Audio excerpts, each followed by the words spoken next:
23. President Trump and his administration worked diligently to secure their release and are committed to freeing all remaining hostages. Yesterday, as you all know, President Trump held his first foreign meeting at the White House with Israeli Prime Minister Benjamin Netanyahu. And as the president said, the bonds of friendship and affection between the American and Israeli people have endured for generations and are absolutely unbreakable. The president is committed to eliminating Hamas and securing a lasting peace for the entire region. The historic proposal for the United States to take over Gaza, announced by President Trump last night, underscores this commitment. Insanity is doing the same thing over and over again and expecting different results. President Trump is an outside-of-the-box thinker and a visionary leader who solves problems that many others, especially in this city, claim are unsolvable. We've already seen the results from President Trump's bold peace-through-strength diplomacy on the world stage. In response to President Trump's tariffs this week, both Mexico and Canada took immediate steps to alleviate the illegal alien migration and flow of deadly drugs, particularly fentanyl, into our country. Mexico's President Claudia Sheinbaum agreed to permanently supply 10,000 Mexican soldiers on the U.S. border who will be specifically designated to stopping fentanyl and criminal aliens from pouring into our country. And Canada's Prime Minister Justin Trudeau agreed to appoint a fentanyl czar, list cartels as terrorists, and increase resources to assist the 10,000 frontline personnel at our northern border with Canada. In recognition of these steps, President Trump paused the implementation of tariffs for 1 month while negotiations continue and final deals can be structured. Throughout the transition and during his inaugural address, President Trump made it known that the United States cannot and will not allow the Chinese Communist Party to continue with its effective and growing control over the Panama Canal. Following Secretary Rubio's successful first trip and visit there over the weekend, Panama's president said he will allow its participation in the Chinese Communist Party's, it will no longer allow the participation in the Belt and Road Initiative. That participation will expire. This is significant because Panama was the first Latin American nation to join Belt and Road and now becomes the first to back away from it because of President Trump. And to assist with the ongoing mass deportation effort, El Salvador's president has agreed to the most unprecedented migratory agreement anywhere in the world. Because President Trump is back in charge, El Salvador has offered for illegal aliens of any nationality facing deportation in the U.S. to be booked in his country's prison system. And finally, President Trump's envoy for special missions, Rick Grinnell, traveled to Venezuela and not only secured the release of 6 American hostages, but Venezuela also agreed to accept the return of illegal alien Tren de Aragua gang members. All of these incredible victories prove how well President Trump's peace-through-strength approach is working. And the days of weak American leadership are over. In another success story this week, efforts to seal the border, halt the invasion, and carry out the largest mass deportation campaign continue at lightning speed. Customs and Border Protection has approximately 79 miles of new border wall projects already underway in various stages of construction and planning. The first flights arrived to Guantanamo Bay yesterday afternoon out of El Paso. And who were some of the passengers aboard, you may ask? There were 10 members of the transnational gang Tren de Aragua on this flight. And overall, our heroic ICE agents continue to prioritize the removal of violent criminal illegal aliens in communities across the country. On February 3rd, ICE Dallas arrested a citizen of Nicaragua who has been convicted of sexual assault, strong arm, and lewd acts with a minor and sentenced to 15 years in prison. ICE Los Angeles arrested a Mexican citizen who has been convicted of lewd acts with a minor and sentenced to 364 days. And ICE Atlanta arrested a citizen of Mexico who has been convicted of homicide by vehicle and hit and run and sentenced to 6 months confinement. And ICE New York arrested a Venezuelan national and known TDA gang member who has a prior criminal conviction for assault in the 3rd degree causing physical injury. Americans are safer every single time one of these criminals is arrested and deported from our country. On another important and ongoing topic, the Senate is working fast to confirm President Trump's exceptional cabinet nominees in the face of relentless media smear campaigns. As of right now, 12 members of the president's cabinet have been confirmed, most recently Pam Bondi, who, as you all know, I was just in the Oval Office for that swearing-in ceremony surrounded by Pam's lovely family, and we look forward to watching her serve as the Attorney General of the United States. According to CNN, President Trump is getting more cabinet picks confirmed so far than the average president in the modern era. Another success story. And we believe it's critical that Republicans in the Senate majority stay tough and keep their foot on the gas to confirm all of the remaining nominees as quickly as possible so we can continue President Trump's important work here at the White House and across our entire federal government. And lastly, throughout his historic campaign, President Trump pledged to restore common sense to our country. And he is continuing to deliver on that with an executive order that he will sign later today. The president will be signing an executive order keeping men out of women's sports to defend the safety of athletes, protect competitive integrity, and uphold the promise of Title IX. This common sense action from President Trump ends the disgusting betrayal of women and girls by the previous administration, who for years catered to radical activists who wanted biological males to be treated as women in workplace showers, competitive sports, prisons, and even rape shelters. Gender ideology insanity is over. Submissions from individuals across the country interested in participating in our new media seat at a future briefing continue to flood in. We are at more than 12,000 and counting. If you're watching right now and are interested, you can continue to apply on our new media website, whitehouse.gov/newmedia. And in the seat today, we have a longtime national television broadcaster. I'm sure many of you recognized her when she came in, Sage Steele, who is now the host of an incredibly successful podcast, The Sage Steele Show, on YouTube and all podcast platforms.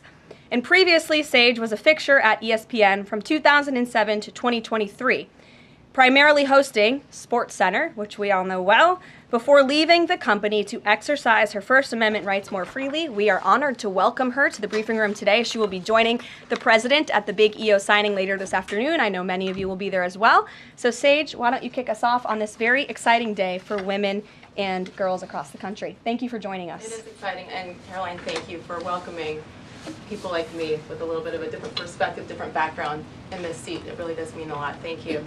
Obviously, the House already passed the Protection of Women and Girls in Sports Act, which was a really big step for women and girls. So far, the Senate, as we know, has not brought it up to vote. We all know executive orders can be overturned, so I'm wondering how important it is to the president to get Congress to bring this, to pass legislation, so there are no instances like the past administration that really tried to destroy Title IX. It's incredibly important that Congress immediately acts on this priority. I think the president is really setting the tone, making this a very immediate priority for this administration, just as he promised to do on the campaign trail. And I'd like to get into the executive order a little bit, because it is the news of the day here at the White House, and talk about what this executive action will actually do. So the executive order that the president will be signing later this afternoon, as I said, upholds the promise of Title IX. It also will require the DOJ to abide by the nationwide previous administration's illegal Title IX rewrite that would have dissolved single-sex spaces and opportunities. It also requires immediate action, including enforcement actions against schools and athletic associations comprised of schools that deny women single-sex sports in single-sex locker rooms. The executive order also calls for the convening of private sporting bodies in the White House. We want them to come to this campus so the president can hear in person the stories of female athletes who have suffered lifelong injuries, who have been silenced and forced to shower with men and compete with men on athletic fields across the country. Many of those women will be at the White House today. I encourage all of you in the media to actually talk to them, to hear their stories. And I would also just add one more thing. This is a wildly popular position with the American people. In fact, there was a new poll recently that showed the overwhelming majority of Democrats also support keeping biological men out of women's sports. And so I know the president is very excited about the bill signing that will take place at 3 o'clock this afternoon. You will hear from him more on that later, and we look forward to seeing you there, Sage. So thank you very, very much. Garrett, great to see you here today. Thank you. On Gaza, the president has spent basically his entire public career criticizing foreign entanglements, nation building, sending American troops to fight abroad, particularly in the Middle East. This plan seems like it could ultimately involve all of those things. Can you explain this reversal and how building and owning Gaza squares with America First foreign policy? I would reject the premise of your question that this forces the United States to be entangled in conflicts abroad. The president has not committed to putting boots on the ground in Gaza. He has also said that the United States is not going to pay for the rebuilding of Gaza. His administration is going to work with our partners in the region to reconstruct this region. And let me just take a step back here, because this is an out-of-the-box idea. That's who President Trump is. That's why the American people elected him. And his goal is lasting peace in the Middle East for all people in the region. And as I said in my opening remarks, we've had the same people pushing the same solutions to this problem for decades. And it's been made very clear to the president that the United States needs to be involved in this rebuilding effort to ensure stability in the region for all people. But that does not mean boots on the ground in Gaza. It does not mean American taxpayers will be funding this effort. It means Donald Trump, who is the best deal maker on the planet, is going to strike a deal with our partners in the region. He did not rule out American troops in Gaza last night. Are you doing that now? I am saying that the president has not committed to that just yet. He has not made that commitment, and you know that. And on the foreign partners, the Jordanians, the Egyptians, the Saudis have already panned this plan.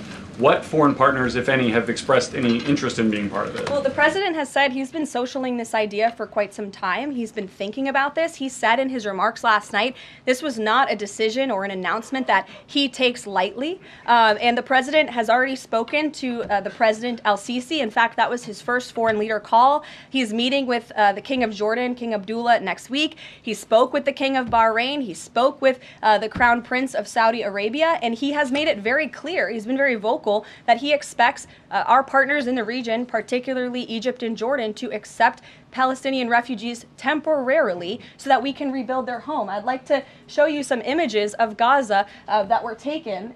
Fox News aired this. I mean, that is, as they put it, in an apocalyptic scene in Gaza. This is an uninhabitable place for human beings. Do you really think that families can live their dream in a region that looks like this, with no running water, no electricity? And the special envoy to the president, Steve Witkoff, recently traveled to Gaza, as you all know. And he came back with images that he showed the president of the dire situation here. And the president made this decision with a humanitarian heart for all people in the region. Peter. Thank you, Caroline. Are any officials here preparing to fight Democratic lawmakers in the streets? Absolutely not. So Thanks for the question. Some elected Democrats are so steamed about Doge. Congresswoman LaMonica McIver says we are at war. Ilhan Omar says we might actually see somebody get killed. And Chris Van Hollen says we have to fight this in the Congress. We have to fight this in the streets. So what now? And may I just point out, if you heard that type of violent, enticing rhetoric from our side of the aisle, from Republican leaders on Capitol Hill, I think there would be a lot more outrage in this room today. It's unacceptable, the comments that have been made by these Democrat leaders, and frankly, they don't even know what they're talking about. Because President Trump was elected with a mandate from the American people to make this government more efficient. He campaigned across this country with Elon Musk, vowing that Elon was going to head up the Department of Government Efficiency, and the two of them, with a great team around them, were going to look at the receipts of this federal government and ensure it's accountable to American taxpayers. That's all that is happening here. And for Democrat officials to incite violence and encourage Americans to take to the streets is incredibly alarming, and they should be held accountable for that rhetoric. It sounds like something that they're most concerned about is Doge engineers with access to Treasury systems. Can you clarify, do the Doge engineers have read-only access in these systems, so they are not allowed to write new code? No. They are not, okay. No. And then one more thing. NBC is reporting that some of the illegal immigrants that we've seen rounded up and arrested are not being deported. They're being released with ankle or wrist monitoring devices, or they have to check in on the phone. So is the administration arresting more people than you have room for? I have seen the reports, and I'm glad you brought it up because we want to address it. There have been a total of 461 illegal aliens. This is of this morning when I got this information from DHS that have been released from custody of the more than 8,000 that have been arrested since President Trump was inaugurated. It's less than 6%. And there are reasons for their release. Some of the factors include a lack of significant likelihood of removal in the foreseeable future, lack of detention availability, which is something this president and this administration has been incredibly vocal about. We are doing everything we can to deport and detain illegal immigrants, but we need Congress's help to increase funding for Border Patrol and for ICE to increase detention capability in our facilities. And then other serious medical conditions have also been the reasons for some of the release of these individuals. But none of them have final deportation orders. Many of them are probably contesting their immigration status. I'd refer you to DHS for more details, but I did get that information because I knew it'd be a question, so thank you. Sure. Yes. The president and you here again today have made clear, given the devastation, you think Palestinians have no choice but to leave Gaza and go elsewhere. But Palestinians say this is their home. They don't want to go. The president last night said he's willing to use the military if necessary. Is the U.S. prepared to remove Palestinians from Gaza by force? The president is prepared to rebuild Gaza for Palestinians and all people in the region, peace-loving people who want real economic development and opportunity in the region. This is a region that has been controlled by Iranian-backed terrorists, Hamas, who have brutalized not just Israelis but Palestinians too. It is because of Hamas that you see those images on that screen, that Gaza has become a demolition site because Hamas launched that brutal attack on Israel on October the 7th. And so again, I would stress, President Trump wants to ensure that this can be a place where all people can live in peace. He is a peacemaker in chief. He made that very clear in his first term. And as for how that will be accomplished, the president and his team are talking with our allies in the region to consider next steps. But should the American people be prepared to see U.S. military on the ground fighting a ground war against Hamas? Again, the president has not committed to U.S. troops in the region. But it is an option. I have said that the president has not committed to that yet. Sure. If I could just follow up on that, though, why not rule out the idea of committing U.S. troops? This has been a long-standing argument that the president has made really over the last decade or so, talking about endless wars are not something the U.S. wants. Why not rule out troops? Because I think the president is very good when he's making deals and negotiating not to rule out anything because he wants to preserve that leverage in negotiations. And so I think that's what he's doing here. Mary. Follow up on that, though. He also said that everyone loves this plan. He said that in the Oval Office this morning. Sure. In fact, the Deputy Prime Minister of Jordan called it a declaration of war on the Arab people.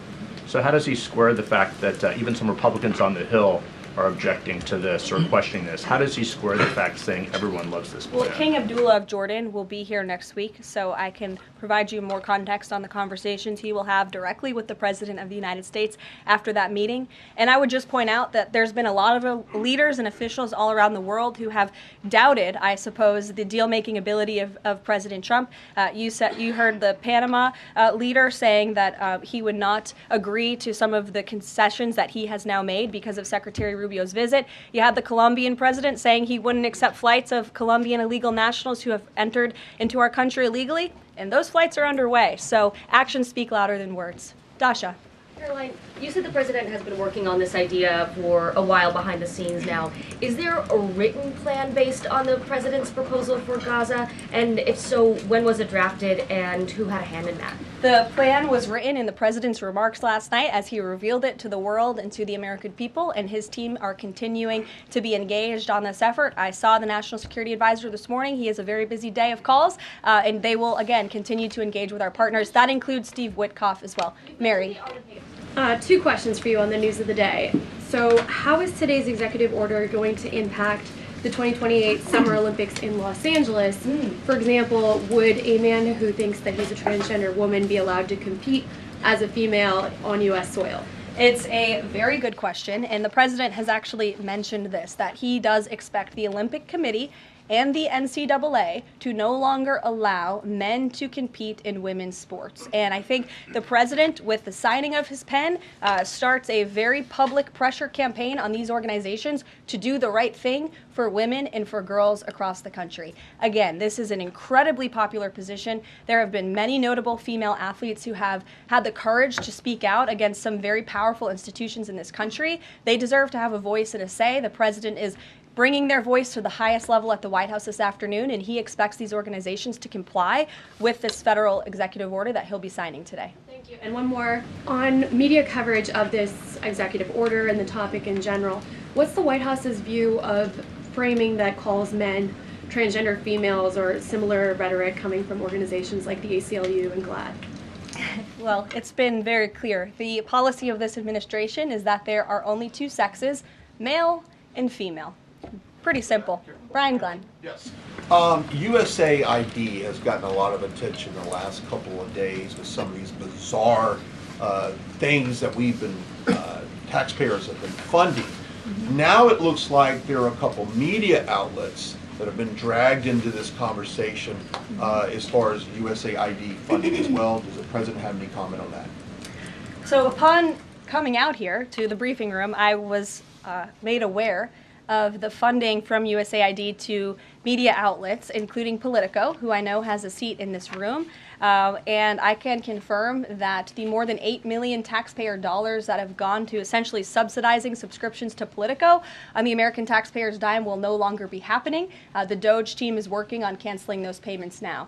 Again, this is a whole of government effort to ensure that we are going line by line when it comes to the federal government's books. And this president and his team are making decisions across the board on, do these receipts serve the interests of the American people? Is this a good use of the American taxpayers' money? If it is not, that funding will no longer be sent abroad, and American taxpayers will see significant savings because of that effort. Thank you. I'd like to give some love to the back row. I've heard that unfortunately they haven't been called on in years past. So Reagan, why don't you go ahead? Thanks, Caroline. The WHCA announced that comedian Amber Ruffin, who has called the president a toddler with his pants pulled down, will be the entertainment for this year's Correspondents' Dinner. Does the White House have a reaction to this choice, and will the president be attending the dinner this year? Certainly an interesting choice. I have the president's invitation on my desk. I have the invitation for myself on my desk as well. Haven't talked to the president about it. When he makes his decision, I will let you all know. But definitely an interesting choice of the comedian. I'll talk to the boss about it and see what we decide. Sure, go ahead. Caroline, in the back, Yes, thank you. yes. Appreciate it. On the executive order set to be signed today, you said that this will be enforced. Can you spell out for schools and the public how exactly the administration plans to enforce this, even at the local level? And on top of that, there are human rights groups who say that this could expose kids to discrimination. What is your response to that? I think kids have already been exposed to discrimination, especially young women and girls who have been forced to shower in locker rooms with biological men, who have been forced to compete on playing fields with biological men, which is incredibly unfair and unsafe, and again, an incredibly unpopular policy with the American people. As for the actions that this executive order takes, I already laid those out at the beginning of the briefing. I'm happy to give you a copy of this fact sheet so you can let your audiences across the country know. What's your message to schools who don't comply with this? They should, because it's going to be federal law in about an hour and a half. So your colleague to your right, to my Thanks, left. Caroline. Yes. Taylor with Spectrum News. You talked a bit about DOJ. Elon Musk is currently a, quote, special government employee who also owns companies that have billions of dollars in federal contracts. You said earlier this week that he has abided by all applicable federal laws, but what steps is the Trump administration taking to address that conflict of interest? The president was already asked and answered this question this week, and he said if Elon Musk comes across a conflict of interest with the contracts and the funding that DOJ is overseeing, then Elon will excuse himself from those contracts. And he has, again, abided by all applicable laws. In the back left, go ahead. Trade advisor Peter Navarro, when asked about the External Revenue Service today, said, quote, we're going to collect a lot of tariff revenues and we're going to get tax cuts out of it. Is it the official position of the White House that tariffs will lower taxes for Americans? The President has always been clear that he believes tariffs are a tax on foreign nations, and he's committed to cutting taxes for the American people here at home. He also believes tariffs are a great revenue raiser for this country, and that's exactly why he has committed to the creation of the External Revenue Service, which I think is a phenomenal idea. Or just go down the whole row. Go ahead. Tom Bateman with the BBC. Can you confirm that under the President's plans for Gaza, any and all Palestinians who want to stay in Gaza on their land will be allowed to do so? I can confirm that the President is committed to rebuilding Gaza and to temporarily relocating those who are there because, as I've showed you repeatedly, it is a demolition site. There is no running water. There is no electricity. The President wants these individuals to live in peace. He is committed to doing that with this very bold new plan, and we will continue to keep you apprised of updates as we receive them. Ed Lawrence, that's not go an ahead. answer. Yes, go ahead, Ed. I appreciate it. Thank you. So now that the President Trump's policies are starting to take shape, how long will it take to cycle through and get some of the actual prices that Americans are paying to come down? Prices at the store and at the grocery pump? Across the board, sure. Well, the President is doing everything he can, obviously, to reduce the cost of living crisis in this country as quickly as possible. That's why he signed a litany of executive orders across the board. In the first couple of weeks here, he declared a national energy emergency. He committed to cutting 10 regulations for every new one on the book. As you know, working for a Fox business-related outlet, deregulation and energy independence are huge drivers of reducing inflation in this country. And I think Americans can be assured by the results President Trump had in his first term, when again inflation was 1.4% when he left office. Is it months or is it a year? And will Americans have the patience to wait for it? I don't have a timeline, but the President is doing everything that he possibly can to reduce cost of living for Americans at home. Phil Wegman. Thank you. Is it worth risking the life of a single U.S. Marine to turn the Gaza Strip into the Riviera of the Middle East? Phil, I'm not sure why you're asking me that question because I've already said the President has not committed to sending Marines or any boots on the ground in Gaza. We'll bring it to the front row. You're holding out the possibility? Good to see you again here in the front row, Karoline. Two things. On today's announcement, Title IX, if he scales back the Education Department or moves to shut it down entirely, what entity will enforce Title IX? As of now, this will be enforced through education, through Title IX. If the abolishment of the Department of Education continues, which, as the President said yesterday, it's something his team is looking at and considering. It's something he talked a lot about on the campaign trail. Then, of course, we will look at additional maneuvers to ensure that these very important policies can be implemented. Okay, so the education abolishment thing's still on the table. Title IX. The President talked about it yesterday in the Oval Office, and he has good reason to talk about it. I mean, look, our education system is failing students in this country. The Nation's Report Card, I brought it up in my remarks last week, it shows that fourth graders are not reading at the level they should. I believe it was 40% of them are proficient in reading. As the mother of a child, I want an education system that helps my child read and write, teaches him math, nothing else in the classroom. And the President is wholeheartedly committed to we can make academia great again in this country. One other quick Deanna. one, Caroline. Go ahead. Thanks, Caroline. Does the President, is he looking at offering anything to these Arab countries that take in Palestinians? Is he willing to give them anything in return?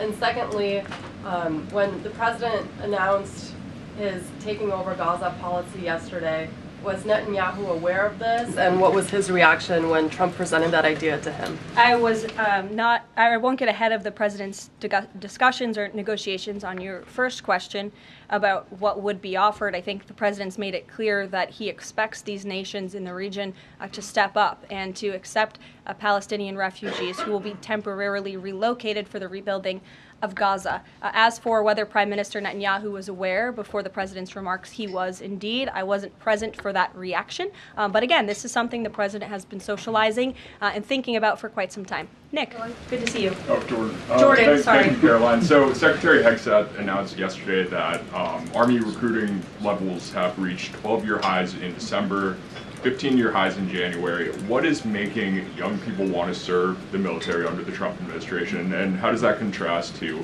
Biden's failure consistently to meet recruiting average? Yeah. Or, does DEI President Trump's anti-DEI agenda play a role in this? Well, first of all, the recruitment level for all branches of our military are at crisis levels, and it serves as a national security risk that our military branches are not fully staffed to where they need to be.